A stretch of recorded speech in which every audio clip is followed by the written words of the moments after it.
ഈ ഒരു recipe try ചെയ്തിട്ടില്ലെങ്കിൽ മസ്റ്റ് ആയിട്ടും ട്രൈ ചെയ്യാം കേട്ടോ. അതിന് വേണ്ടിയിട്ട് റോസ് ബ്രാൻഡിൻ്റെ കൈമ റൈസ് ആണ് കേട്ടോ. ഒരു 1/4 കപ്പ് എടുത്തിട്ട് കുതിർക്കാൻ വേണ്ടി മാറ്റി വെച്ചിട്ടുണ്ട്. ഇനി 3 നേന്ത്രപ്പഴം ഇതേപോലെ കുറച്ച് കനത്തിൽ തന്നെ കട്ട് ചെയ്തിട്ട് ഒരു പാത്രത്തിലേക്ക് മാറ്റി വെച്ച് കൊടുക്കാം കേട്ടോ.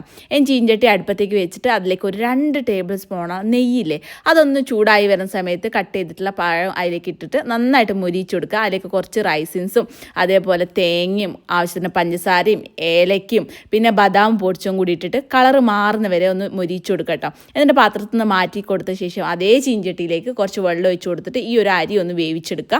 വെന്ത് നല്ല രീതിയിൽ നിന്ന് ചീഞ്ഞ് വരണം കേട്ടോ. ഒരു ഇത്തിരി ഉപ്പും കൂടി ഇട്ടിട്ട് വേവിക്കാൻ വേണ്ടി മാറ്റി വെച്ചിട്ടുണ്ട്. ഇനി അത് വെന്ത ശേഷം അതിലേക്ക് ഒരു 1/2 ലിറ്റർ പാലും ആവശ്യത്തിന് പഞ്ചസാര എടുക്കുക. കോൺഫ്ലവറിലേക്ക് കുറച്ച് പാൽ മിക്സ് ചെയ്തിട്ട് അതും കൂടി അതിലേക്ക് ഒഴിച്ച് കൊടുത്തിട്ടുണ്ടെങ്കിൽ തിക്കായി വരും കേട്ടോ. ഇനി ഇതുപോലെ ലെയർ ആക്കിയിട്ട് സെറ്റ് ചെയ്യാം കേട്ടോ. ഇത് ചൂടോട് കൂടിയിട്ട് കഴിക്കാനാണ് എനിക്കിഷ്ടം. നിങ്ങൾക്ക് വേണമെങ്കിൽ തണുപ്പിച്ചിട്ടും കഴിക്കാം കേട്ടോ. മസ്റ്റായിട്ടും ട്രൈ ചെയ്യുക. ഈ വീഡിയോ ഷെയർ ചെയ്യാനും സപ്പോർട്ട് ചെയ്യാനും മറക്കരുത്.